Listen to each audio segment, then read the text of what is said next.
হরে কৃষ্ণ হরে কৃষ্ণ কৃষ্ণ কৃষ্ণ হরে হরে হরে রাম রাম রাম হরে হরে যুগাত হরে কৃষ্ণ কৃষ্ণ কৃষ্ণ হরে হরে রাম হরে কৃষ্ণ কৃষ্ণ কৃষ্ণ হরে হরে হরে রাম। উপস্থিত গৌর ভক্তবৃন্দ, আজ ধর্মনগর নারায়ণ রায় বাসাতে তার মা শারীরিক অবস্থা অসুস্থ এবং নারায়ণ তার পরিবার সবের মানসিক সমস্ত ব্যাধি শান্তির জন্য আজকে ভগবতের গীতা পাঠ আলোচনা কানাইলা সেবা উপলক্ষে সবাই তাদের মঙ্গলার্থের জন্য প্রার্থনা করো, তারা যেমন মানসিক সমস্ত ব্যাধির শান্তি পায় আর তারা পরিবার যেমন কৃষ্ণ ভক্ত হয়। রাধে রাধে শ্যাম। অখণ্ড মণ্ডলাকারং ব্যপ্তং যেন চরাচরং তৎপদং দর্শিতং যেন তস্मै শ্রী গুরুবে নমঃ। অজ্ঞানতিমিরঞ্জস্য জ্ঞানং যেন শলাকয়া চক্ষুর্মিলিतं যেন তস্मै শ্রী গুরুবে নমঃ। গুরু ব্রহ্মা গুরু বিষ্ণু গুরুদেব মহেশ্বর গুরুদেব পরম ব্রহ্ম তস্मै শ্রী গুরুবে নমঃ। গুরুবে গৌরাচন্দ্র রাধিকায় তদালয়ে কৃষ্ণ কৃষ্ণ ভক্তায় তদ্ভক্তায় নমো নমঃ। হরে কৃষ্ণ করুণা সিন্ধু দীনবন্ধু জগৎপতে গোপেশ গোপিকা কান্ত রাধাকান্ত নমস্তুতে। তপ্ত কাঞ্চন গৌরাঙ্গে রাধে বৃন্দাবনেশ্বরী বৃষভানুসুতে দেবী তং নমামি হরিপ্রিয়ে। বাঞ্ছা কল্পতরুভ্যশ্চ কৃপা সিন্ধু এব চ পতিতানাং পাবনেভ্যো বৈষ্ণবেভ্যো নমো নমঃ। ওং প্রাপ্তায় প্রতিপকে তাঙ্গ ভগবত নারায়ণ স্বয়ং বেশনং গতিতাঙ্গ পুরাণ মুনি মধ্যং মহাভারতম ঐতিহ্যমৃত্যুবন বন্ধ সন্ধানে বৌদ্ধিতে বৌদ্ধেশিনম নমস্ততে বেশ বিশাল বুদ্ধ জন ভারত প্রজ্বলিত জ্ঞানময় প্রদীপ প্রপন্ন পরিজাত দুগ্ধ বৈচিত্র প্রণয় জ্ঞানমতে কৃষ্ণাঙ্গিতামৃতং দুহে নম সর্বগুণ গোপালনন্দ পার্থ বসুদুগ্ধঙ্কিতামৃত মহৎ বসুদেব সুদং দেবং কংসদাম দুর্গতি পরমত কৃষ্ণাং বন্দং জগদ্গুরুম বিশ্বনাথ তথা জগন্নাথ তুলসী বেলাগুলা অষ্টতম বিগুণ মুখে সৌতীর্ণ কল পাণ্ডবের রন্ধবে পারাশর্য বছর সরজ মূল গীতাত্মগন্ধগত নানাচরণ কিশোর কথা সংবুদ্ধন কমুদিত লোকে সজ্জন শতবদ্ধর হর হৃদয়মানমুদা বদ ভারত পঙ্কজ কলিমাব্রতম সিংহশ্রী মুখং করতে বাচলং বমনতে গিরিম যৎকৃপাত মন্দে পরমানন্দ মাধব জং ব্রহ্ম বনস্তবে বিদেশে গান্ধী জং সমগাও জনকৃত মনসা বৈষ্ণী জং যুগা যশানং সুরাসুর গণদেবায় শ্রী নমঃ।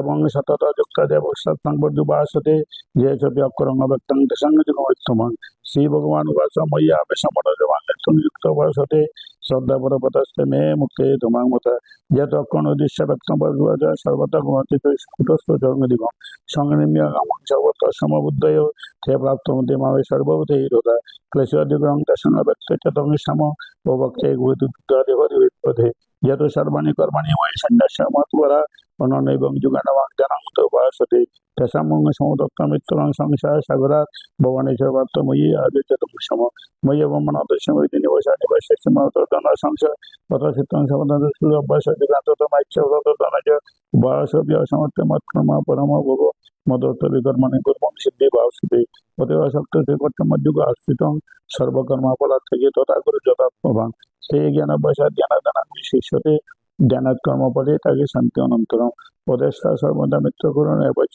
নির্মমনি অহংকার সময় সুখ দুঃখ ভূমি সন্তুষ্ট শতদঙ্গ যুগে যথাতৎপর নিশ্চয় মজ্জাপতি মনোদ্যমার মুখ্য দর্শন সময় সত্যি মৃত্যুত ততমান অপমান শীতস্য দুঃখের সমাসন্ন বিপর্যিত তুল্য নিন্দা শ্রুতি মৌনি সন্তুষ্ট যেন যেন যে মনিকে তুষ্টিমতি ভক্তিমান মে প্রিয়।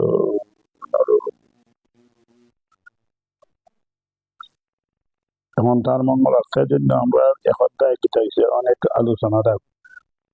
পাপ পুণ্যরূপ কর্মের সঞ্চয় কোথায় থেকে থাকে?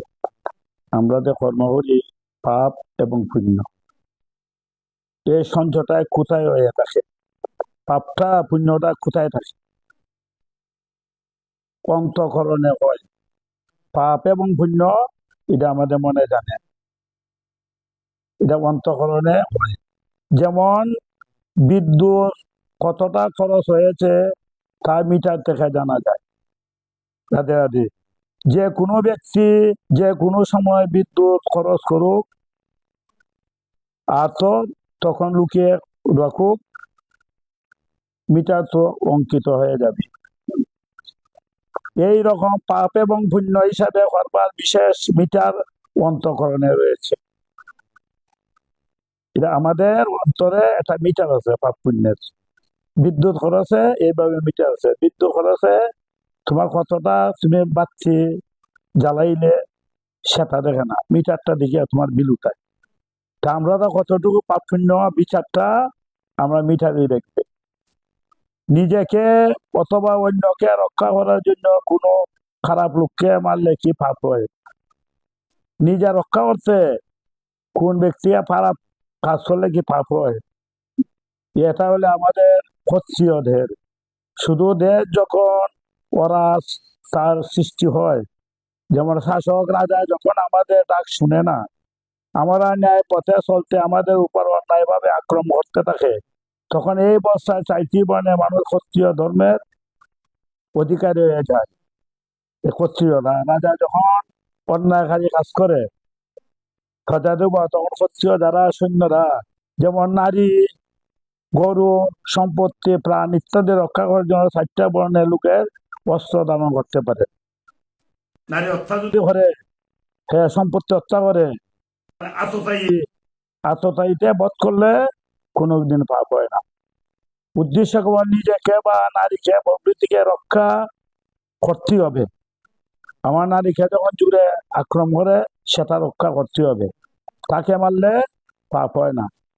অন্যতা হত্যা করার উদ্দেশ্য যেন না হয়, কিন্তু আততায়ী ছাড়া যদি খারাপ কাজ হত্যা করো তে পাপ হবে। রক্ষার্থে গিয়ে যদি সেই দুষ্ট লোক মরে যায় তাহলে পাপ হয় না। আর মৃত্যুতে পৃথিবী বার হবে তার ভালো হবে, কেননা সে আমার নতুন পাপ করা থেকে বেঁচে যায়। বাস্তবে হিংসা হয় বাপ থেকে, ক্রিয়ার থেকে হয় না। এই হিংসাটা ক্রিয়ার থেকে না, বাপ থেকে হবে। ডাক্তার অপারেশন করবার সময় রুগী দেখে অংশ কেটে নেয়। তোমার ডাক্তারে যখন অপারেশন করে তোমার জায়গাটা কাটিয়ে নেয়। সেনারা দেশের সীমান্তে শত্রুকে মেরে ফেলে, এইগুলি হিংসা মনে করা হয় না, সেটা হিংসা না। দেশের শত্রু যারা সেনারা তো মারবে, ডাক্তারে তো তোমার চিকিৎসা করবে, তোমার বংশটা তো কেটে নিবে। কেননা ডাক্তার এবং সৈন্যকে বা বলো লোকেদের কল্যাণ করা। রাধে রাধে।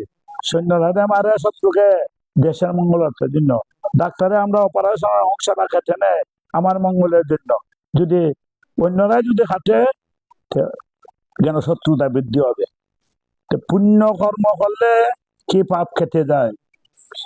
আমরা যত সব অপরাধ করেছি, পুণ্য কর্ম হলে কি পাপ কেটে যায়? পাপ কর্ম হলো ফৌজদারি। এই পাপ কর্মটা হলো ফৌজদারির মতো, আর পুণ্য কর্ম হলো দেওয়ানি মামলার মতো। রাধে রাধে। পাপটা হইলো ফৌজদারি মামলা, আর পুণ্য কর্ম হইলো দেওয়ানি মামলার মতো। দুইটা বিভিন্ন ভিন্ন ভিন্ন দুইটা বিভাগ। পাপের এক কেস মামলা, আর ফৌজদারি এক মামলা, আদালতে এক মামলা। পাপ এবং পুণ্যের আলাদা আলাদা হিসাব হয়। একজন স্বাভাবিকভাবে একজন স্বাভাবিকভাবে দুই একটার একটিকে খাটে। পাপের দ্বারা পুণ্য খাটে না, পুণ্যের দ্বারা পাপ কাটে না। যদি পাপ কাটবার উদ্দেশ্য প্রায়শ্চিত্ত করে তাতে পাপ কাটতে পারে। পাপ যদি কাটতে হয় তাহলে প্রায়শ্চিত্ত করো। যেমন জরিমানা দিয়ে মানুষ জেল থেকে বাঁচতে পারে। জেলের মধ্যে আমি আছি, যদি জরিমানা দিই সে জেল থেকে বাঁচতে পারবো। পাপটাও তদ্রূপ। পাপ পুণ্য একে আর একটিকে কাটা না। ঋষিদের তপস্যা কি করে ভঙ্গ হতো? ধরলেদের ঋষিরা তপস্যা করে, তাদের তপস্যাটা কি করে ভঙ্গ হয়? তপস্যা তো ভঙ্গ হয় না। তুমি যা কিছু পুণ্য করবে, জপ তপ করলে, গীতা পাঠ করলে, শ্রবণ করলে, যত পুণ্য করবার জন্য এটা ভঙ্গ হয় না, যা করেছ এটা নষ্ট হয় না, তাতে বাধা উপস্থিত হয়। মানে তপস্যা করতে সৎ কাজে সৎ বাধা হয়, কিন্তু আমি যতটুকু করছি তপস্যা ততটুকু ভঙ্গ হয় না। যত তপস্যা হয়ে গেছে সেগুলি নষ্ট হয় না। আমি যতটুকু তপস্যা করলাম, ব্রত করলাম, সেটা নষ্ট হয় না। নষ্ট হয় না, এটার মধ্যে বাধা ভরে। নিজে বিচলিত হলে তপস্যায় বাধা ভরে। আমার মনটা যদি স্থির না থাকে, মনটা যদি বিচলিত থাকে, সে হইলে বাধা হবে। আর যার মন নিষ্ঠা, একনিষ্ঠতা, তার বাধা ভরে না। যারা মন চঞ্চল, এই ভগবানের থেকে নিষ্ঠার থেকে যদি কমে যায়, তখন বাধা ভরে। নিজে যদি বিচলিত না হন, তাহলে কেউ বিচলিত করতে পারবেন না। আমরা কামনায় বাসনায় মনটা বিচলিত বিক্ষিপ্ত, সেই জন্যই জ্ঞানটা নষ্ট হয়ে যায়, আমাদের সৎপথে বাধা করে। বর্তমান বড় পাপ, বড় পুণ্যের ফল তখনই দেখা যায় না। পাপ এবং পুণ্য ফলটা আয়তন কতটুকু, পরিমাণ কতটুকু, ওজন কতটুকু, রাধে রাধে, আয়তন দেখা যায়, পুণ্য কতটুকু, ওজন দেখা যাবে, পাপের আয়তনটা কত, পুণ্য পরিমাণটা কত। এর কারণ হইল, সেটা হইল কলিযুগ। কলিযুগ হলো অধর্মের মিত্র। জমা হতে হতে পরে তার ভয়ঙ্কর ফল অবশ্যই পাওয়া যাবে। পাপ হইতে হইতে, জমা হইতে হইতে সেটা একটা ফল পাওয়া যায়। বেশি পাপ করতে করতে একদিন পাপ ভেঙে যায়। কংস, রাবণ, বিভিন্ন জন অসুররা পাপ করতে করতে একদিন পাপের পরিমাণ হয়। যেমন ফুরা ধীরে ধীরে বাড়ে এবং পেকে গিয়ে ফেটে যায়। তোমার ফুরাটা ছোট্ট, বাড়তে বাড়তে বড় হলো, তার ফুরাটা যখন ফেটে যায়, ফাঁকনা হয়ে যায়, তখন এটা ফুরাটা হঠাৎ ফেটে যায়। যখন ফুরাটা ফেটে যায়, তখন তোমার শান্তি। এই পাপের মাত্রা যখন কমে যায়, তখন শান্তি। কোনো কোনো লোকে কৃত পাপের ফল সমগ্র সমাজকে কেন ভোগ করতে হয়? সমস্ত সমাজ সৃষ্টি হলো যে ব্যক্তির পাপ এবং পুণ্যের প্রভাব সৃষ্টি করে। কেউ ব্যক্তিগত, আর কেউ হইল সমষ্টিগত। তার ফল ভোগ ভিন্নতা থাকবেই। পাপাত্মার উপর যতটা জামালা আসবে, জামালা পুণ্যাত্মার উপর ততটা আসবে না। পাপের উপরে জামালা বেশি, পুণ্যের উপরে ততটা না। পুণ্যাত্মা পুরুষের আগে নিজের পাপের ফল ভুগেন। কখন কখন ঝামেলা এরা তারা বেছে না। যেমন দুর্ঘটনা হলে একই গাড়ির আরোহণের মধ্যে কেউ বেঁচে যায়, কেউ মরে যায়। যখন তোমার দুর্ঘটনা হয়, দুর্ঘটনার সময় গাড়ি যখন অ্যাক্সিডেন্ট হয়, সে তো সবাই মারা যায়, কেউ বাঁচে, কেউ মরে পাপের বলে। আমরা এইটুকু। এখন ভগবানের কাছে প্রার্থনা মূল কথা কি? আমরা ভগবানের কাছে প্রার্থনাটা মূল কথা কি? নিজের বলহীনতা ভগবানের সবলতাকে, মানে প্রভাব, সামর্থ্য উপলব্ধি করা। ভগবানের সাথে প্রার্থনা, তোমার প্রভাবটা কতটুকু উপলব্ধি করো। প্রার্থনা না হলে কি ভগবান রক্ষা করেন না? ভগবানকে প্রার্থনা না হলে কি ভগবান রক্ষা করেন না? রক্ষা এবং পালন করবার শক্তির নাম হইল পরমাত্মা। রাধে রাধে। আমরা রক্ষা এবং পালন করবার শক্তি নাম হইল সে পরমাত্মা। একজন প্রার্থনা করলে তিনি সকলকে রক্ষা করেন। সকলের প্রতি, যেমন সকলের প্রতি ভগবানের কৃপা, তবু যারা এই কৃপাকে স্বীকার করে তাদের উপর কৃপা বেশি ফলদায়ক হয়। আর তেমনি যারা, যেমন দ্রৌপদী, গজরাজ প্রভৃতির মতো আর্থভাবে রক্ষার জন্য প্রার্থনা, ভগবত কৃপা তাদের উপর বেশি ফলদায়ক হইল। দ্রৌপদী খাতর প্রাণে ভগবানকে রাখছেন।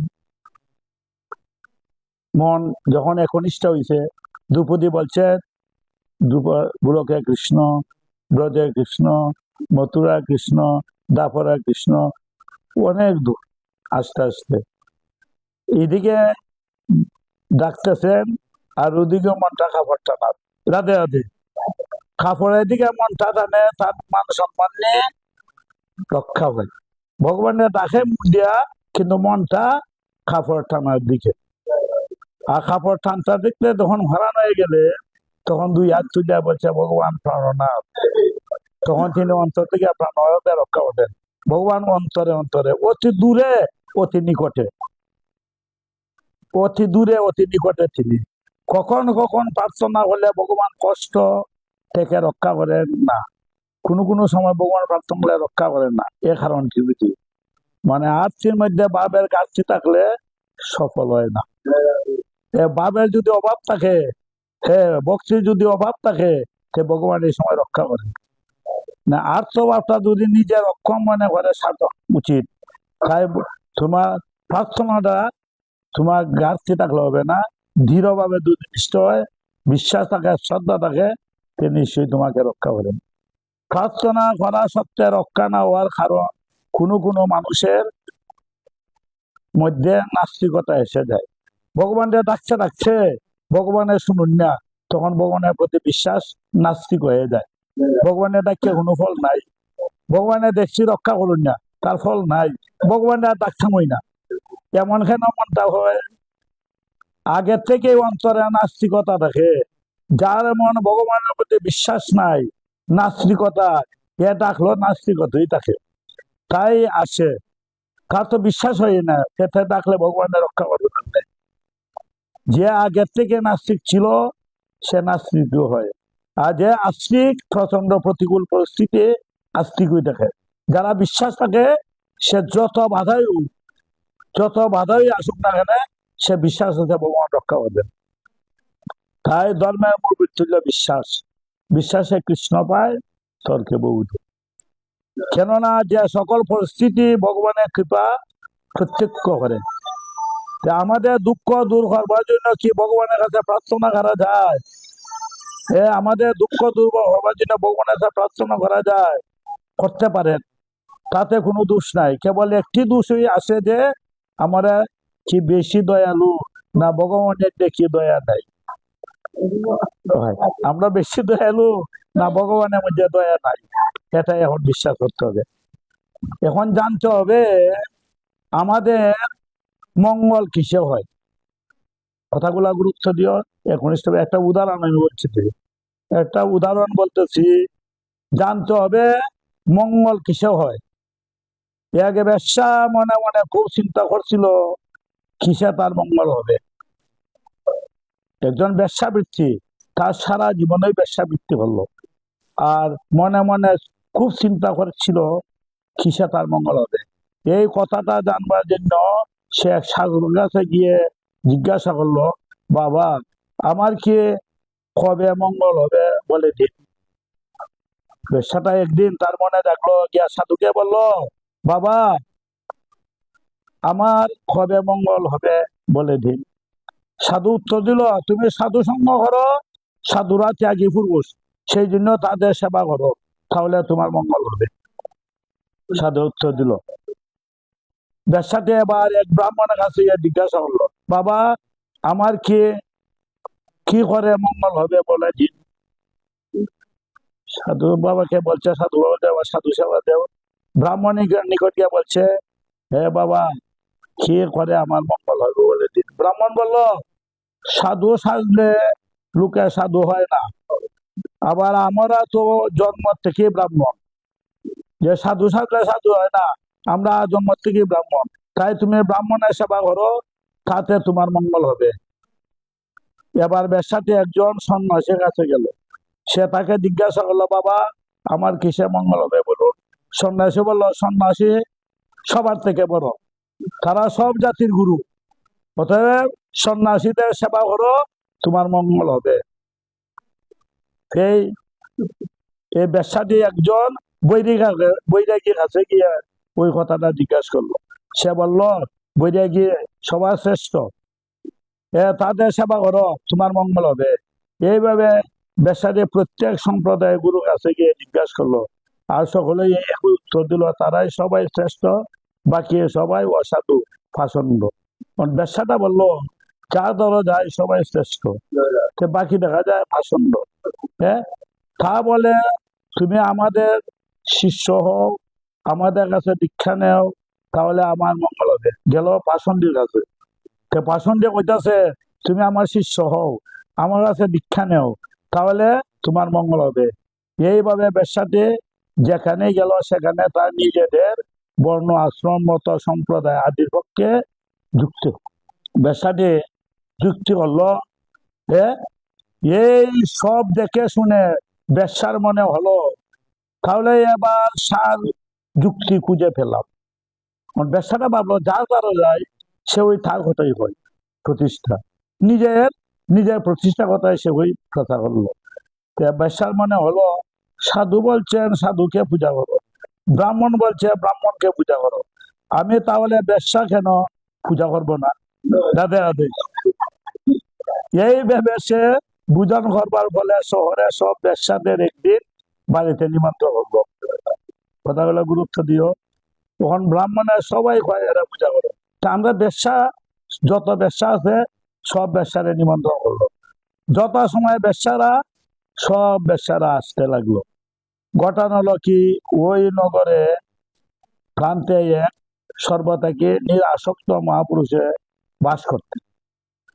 ও বেশ্যা দলের মধ্যে, এই গ্রামের মধ্যে প্রান্তে একটু দূরে একজন সন্ন্যাসী, আসক্ত শূন্য সন্ন্যাসী বাস করতেন। তিনি খবর পেলেন শহরে অমুক বেশ্যা আজ বেশ্যা ভোজন দিচ্ছে। তিনি তখন ভাবলেন বেশ্যাটিকে আজ একটু শাস্ত্রীয় শিক্ষা দিতে হবে।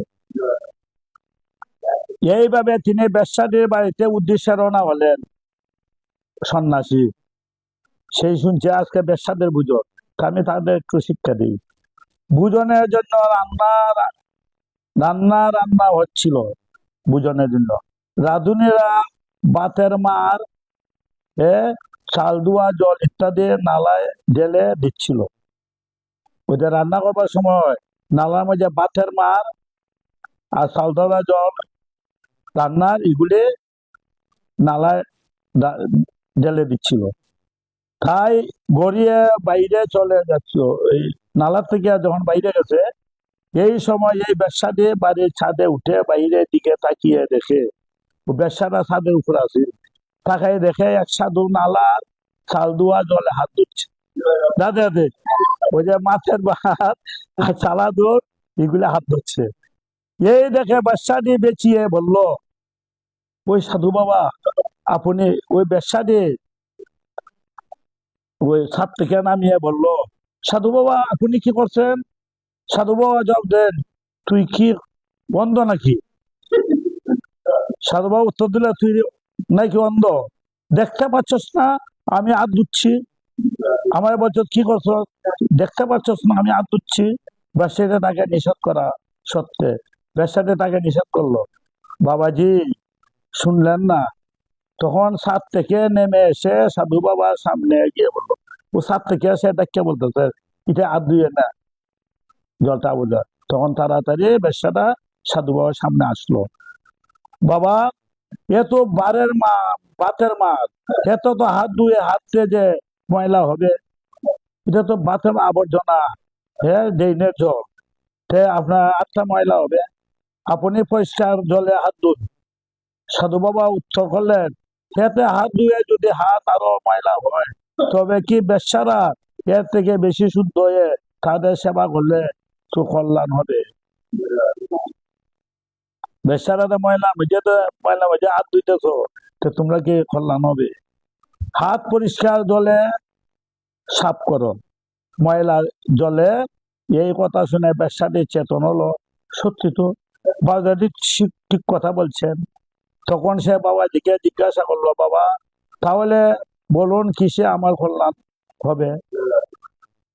সাধুজি উত্তর দিলেন, যে সাধু সন্তের কোনো মত, সাধুরা উত্তর দিল যে সাধু সন্তের একমত, কোন সম্প্রদায় বা কোনো আশ্রমের প্রতি পক্ষপাত নেই, যার কোনো আশ্রমে কার কোনো পক্ষপাত নেই, আগ্রহ নেই, যার আচরণ শুদ্ধ পবিত্র, যার মধ্যে জীবের কল্যাণ ছাড়া আর কোনো চিন্তা নাই, যে কোনো সম্প্রদায় হোক, যার মধ্যে কোনো শুদ্ধ পবিত্র জীবের কল্যাণ ছাড়া কোনো চিন্তা নাই, যে জীবের কল্যাণ করে হ্যাঁ, যার মধ্যে কোনো কামনা বাসনা নাই, যে স্বার্থ শূন্য ইয়া আচরণ শিক্ষা দেয়, যার মধ্যে কোনো স্বার্থ নিয়ে যদি কোনো শিক্ষা দেয়, কৃষ্ণ কথা এইগুলি দেয়, যার মধ্যে কোনো বাসনা কামনা নেই, তার স্ত্রী পুরুষ সাধু অথবা ব্রাহ্মণ যে কোনো বর্ণ আশ্রম সম্প্রদায় ভুক্ত হোক না কেন, তার সঙ্গ তার উপদেশ শুনলে আমাদের তোর মঙ্গল হবে। যারা নিঃস্বার্থভাবে শুদ্ধরে মঙ্গল হবে।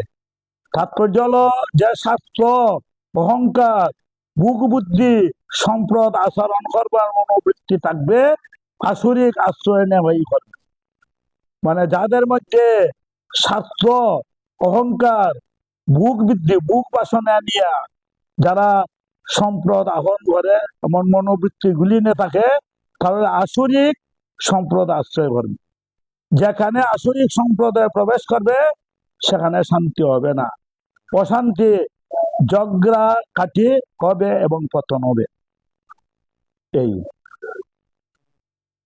রাধে রাধে, কথাগুলো বুঝতে পারছো? এখন হলো ঈশ্বরের ইচ্ছা, আমরা যা কিছু কাজ হয় সেটা ঈশ্বরের ইচ্ছা না আমাদের ইচ্ছায়। এটা আমরা মুখে মুখে বলি না, অন্তরে। একজন সাধু নৌকায় জলে কোথায় যাচ্ছিল, একজন সাধু নৌকায় করে কোথায় যাচ্ছিল। যে নৌকায় দিয়ে আমরা নৌকার মাঝে সাধু অসাধু, সুদ ডাকাত সৎ অসৎ সবাই যেতে পারে, নৌকার মধ্যে কোনো বিচার নাই। নৌকায় সাধু নদী ভাই দিতেছেন, এক জায়গায় যাইতেছেন অনেক দূরে, একজন সাধু ছিল। আর নৌকায় আরো নৌকায় যখন চলছে যাত্রী, নৌকার মধ্যে যাত্রী আছে, নদীর মোহনার কাছে এসে নৌকাখানা নিয়ন্ত্রণ হারিয়ে ফেলল। মানে নৌকাটা চালাইয়া তার দিকটা হারাই লিছে। কেন? স্রোতের টানে নৌকাটা বইতে লাগলো। মানে এইভাবে একটা জ্বর তুফান স্রোত, স্রোতে গিয়া সে নৌকায় টান রাখতে পারতেছে না। মাঝি তখন চিৎকার করে বলতে লাগলো, নৌকা এখন আমার হাতের বাইরে, নৌকা আমার হাতের বাইরে, জুরবান এসেছে, আমি জোর হইল সামলে গুড় নিয়ে সব ডুবে যাবে। তখন নৌকাটা ঢেউ, এইভাবে ঢেউ আর পয়সা গুড় নিয়ে জরে, আমি সামলাইতে পারছি না, আমি হাই ঠিক রাখতে পারতেছি না। ভগবানকে ভগবানকে ডাকা ছাড়া আর কোনো উপায় নাই। সবাই ভগবানকে ডাকা, ভগবান রক্ষা করুক, এ ছাড়া কোনো উপায় নাই, আমার ক্ষমতা নাই, আমি আর ঠিক রাখতে পারতেছি না। এই শুনে কেউ খান্না খুঁটি জুড়ে সহ্য, এই কথা শোনা মাত্রই নৌকা ডুবে ডুবে অবস্থা। তখন সবাই খান্না খুঁটি আরম্ভ করলো, সবাই খাপতেছে আমি মরে যাব। কেউ ঢেউ ভগবানকে স্মরণ করতে লাগলো। সাধু বাবা এক কোণে বসিয়েছিলেন, পাশে কমণ্ডলটি, তিনি সাধুরাত একটা কমণ্ডল ছিল, তিনি জয় সীতারাম, জয় জয় সীতারাম, জয় জয় সীতারাম, জয় জয় সীতারাম বলতে বলতে কমলটুটে জল ভরে তিনি নৌকায় ডালতে লাগলেন। রাধে রাধে। সাধু বাবা কি করলেন, ওই জল দেখিয়া জয় সীতারাম জল উঠাইয়া তার নৌকার মাঝে জলতে। যাত্রীরা বলল, কি করছেন, এ কি করছেন? কিন্তু কে শুনে এই কথা? হ্যাঁ, সাধু নদী জল তুলে আরো নৌকায় ভরে, নৌকায় মানে ডুবে ডুবে, আর সাধু বাবা কি করছে, আরো নৌকা জলে ডুবায়। জয় সীতারাম বলে হাঁপতে থাকে, আর কিছুক্ষণ পরে পরে সে নৌকাটায় জল দেয়। এইভাবে করতে করতে সাধু বাবা মাইসের দোষারোপ করতেছেন। যখন নৌকাটা নিয়ন্ত্রণে আসছো, এই পথে এসেছে, মাঝি তখন হাল ধরে বলছে, মাঝি বলছে আর ভয় নাই, তীরে খুব কাছে, আর এখন ভয় নাই, ঢেউ থেকে আইছি, এখন আমরা তীরে দাঁড়াইছি। মাঝি বলছে। এই কথা শুনে সাধু বাবা নৌকায় থেকে কমন্ডল দিয়ে জল তুলে বাইরে ফেলতে লাগলেন। রাধে রাধে। তখন যখন এই কথা বলছে, সাধু বাবা নৌকায় জল থেকে বাইরে ফেলাইতেছে। এইরকম জয় সীতারাম বলে কাটতে। যাত্রীরা বললো, আপনি কি পাগল হয়ে গেছে? সাধু বাবা আপনি কি পাগল? হ্যাঁ, এইরকম কাজ করছেন কেন? বাবাজি বললেন, কেন আমার দোষ কি হয়েছে? আমার কি দোষ? আমি কি দোষ করলাম? যাত্রীরা বললো, আপনার দয়া মায়া নাই। হ্যাঁ, সাধু বলছেন, বেশভূষা আপনার সাধু, আর এইরকম মূর্খের মতো কাজ করছেন। হ্যাঁ, আপনার সাধু দেখতে উঠতে আপনার মূর্খের মতো কাজ করছেন। আগে জল ডুবাইন, আর এখন নৌকা দাঁড়াইছে, তখন নৌকা থেকে জল ফেলে দেন। এগুলি লোক ডুবে যাচ্ছিল, আর আপনার নৌকায় জল বাড়াইছিলেন। বাবাজি বললেন, আমি যদি এই এই ডুবন্ত নৌকায় না দেখে দূর থেকে তোমাদের ডুবে ডুবে দেখতাম, তাহলে দয়ার প্রশ্রয় আসতো। আমি যদি দূর থেকে থাকতাম যে তোমার প্রতি আমি তো তোমাদের নৌকা থুই, আমি তো তোমাদের সঙ্গে নৌকায় বসে, আমি তো সাধু, তাই মূর্খে কাজ করি কি করে? আমি দূর থেকে আমি তো মূর্খে কাজ করি, আমি তো তোমাদের সাথে।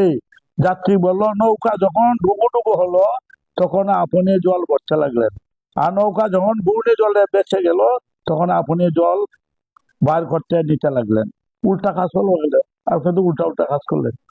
বাবাজি বললেন, আমি তো উল্টে কিছু করি না, সোজা কাজই করছি। উল্টা কি করে হলো? লোকেরা জিজ্ঞাসা হলো, কাজটি ঠিক কি করে বললেন? তারা বললো, আপনাদের কাজটা ঠিক কি করে বললেন?